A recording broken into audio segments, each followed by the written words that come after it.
Halo, salam buat semuanya. Jadi pada kesempatan kali ini saya mau sharing nabung dan investasi reksadana di Bibit. Belajar dan paham tentang investasi reksadana. Investasi tentunya udah gak asing lagi di telinga kita kata-kata investasi. Investasi adalah upaya menanamkan modal atau dana dengan harapan kita bisa mendapatkan keuntungan atau pengembalian lebih di masa mendatang. Mudah, aman, cocok buat pemula dan pelajar untuk menargetkan keuangan ke depan. Banyak sekali generasi milenial yang ingin berinvestasi, nabung, atau menyelamatkan uang, tapi bingung mau ditaruh di mana. Menabung di tempat yang aman dan income terus-menerus.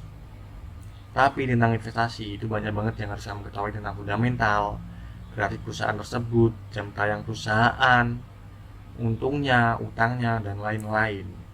Tips tempat investasi aman dan tak usah pusing karena kalian tak usah memahami fundamental, utang perusahaan, untungnya perusahaan yang mau kita investkan itu tidak usah. Karena di aplikasi ini, Bibit ada reksadana, di mana reksadana itu berbeda dengan saham. Kalau kalian investasi di saham, kalian bermain sesuai dengan kalian sendiri. Kalian beli dan kalian jual. Jadi, kalau saham itu cocok untuk orang yang pengetahuannya sudah expert, sudah malang melintang tentang fundamental, grafik, icon, pasar-pasar saham, candlestick, tentang perusahaan-perusahaan, utangnya dan untungnya.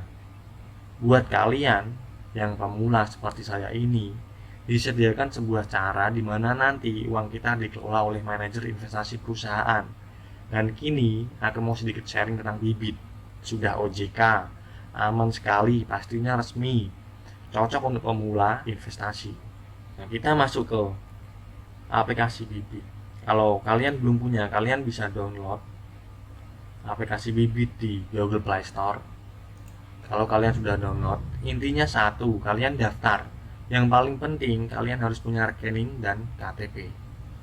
Untuk daftarnya nanti kalian akan disuruh memasukkan seperti nomor telepon dan data-data pribadi kalian untuk keamanan keuangan OJK.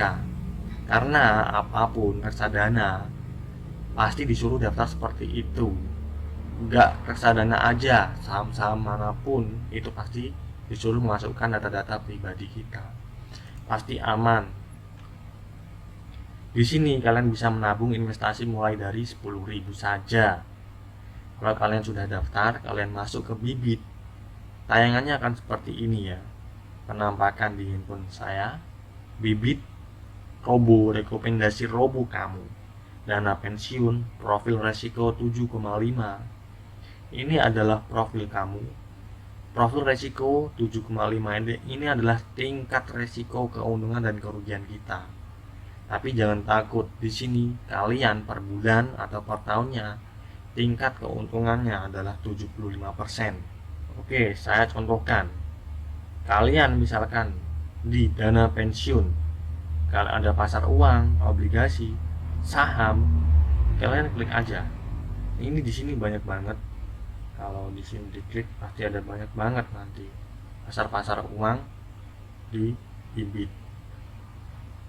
Kalian nggak usah mau invest mana ya, keuntungannya yang besar di mana ya. Ini keuntungannya sama saja, sesuai keinginan kita saja. Yang penting adalah kita menabung. Kalau tadi pikir tingkat resiko keuntungan dan kerugiannya, di sini kita pikir saja kita menabung di sini. Misalkan saya di sini ada saldo, saya pakai GoPay langsung ya, karena saya sudah pernah mengisi di sini. Tapi saya tarik karena ada keperluan. Saya pernah mengisi di tabungan kanggo rabi. Saya sudah pernah mengisi tapi saya tarik karena ada kebutuhan. Ini coba saya mau mengisi minimal adalah 10.000 saja. Kita bisa menabung 10.000 per bulannya di sini atau bahkan hanya 10.000 sekali saja. Kalau kalian mau menabung 10.000, kalian bisa masuk ke obligasi, dana pensiun, pasar uang, obligasi, saham. Kalian masuk yang obligasi. Di sini kalian bisa investasi minimal 10.000.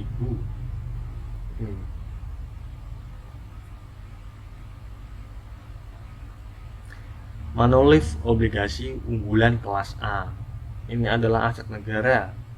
Kalian 10.000 sudah memiliki aset negara. Keren nggak? Keren dong.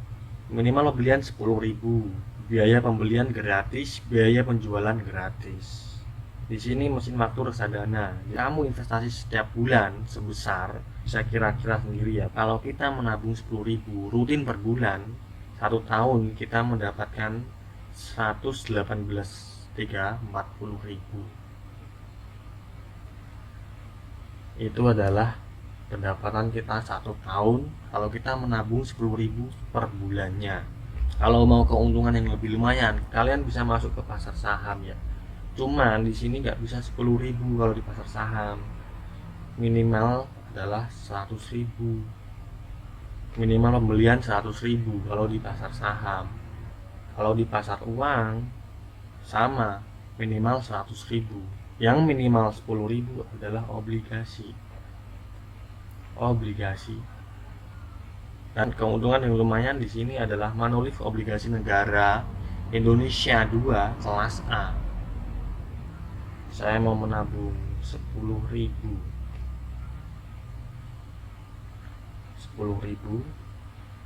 rutin per bulan. 1 tahun saya mendapatkan 122.659 rupiah. Dan saya mau beli. Oh ya, untuk pembayarannya, kalau kalian punya GoPay, kalian bisa transfer lewat GoPay. Kalau kalian hanya punya rekening, kalian bisa transfer lewat rekening ya. Ini kalian bisa membuat portofolio kalian. Kalian mau menabung buat apa? Misalkan ini tabungan Rabi sama dia, ini portofolio saya ya. Aku udah punya portofolio 3. Oke lah, gak apa-apa. Minimal pembelian 10.000. Oke, beli. Dan saya mau membayar. Di sini menabung rutin pembelian ini. Oke. Frekuensi bulan, mingguan, harian, bulanan. Oke. Tiap tanggal, ini kalian bisa tentukan tanggal kapan kalian akan menabung. Itu ya. Ini kalian nggak akan ditagih kalau kalian misalkan kalian per bulan tiap tanggal berapa kalian menabung, kalian nggak akan ditagih, hanya notifikasi saja. Misalnya pemberitahuan kamu harus menabung hari ini gitu, nggak apa-apa ya. Aku maulah 10.000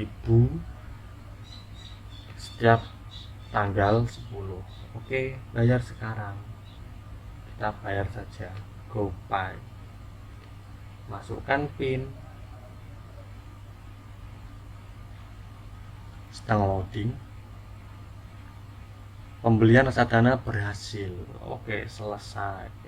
Di sini detail pembelian GoPay, nomor order, Monolith obligasi negara Indonesia 2 kelas A, Rp 10.000. Pembayaran sedang diverifikasi, pembayaran berhasil. Kita cek apakah masuk.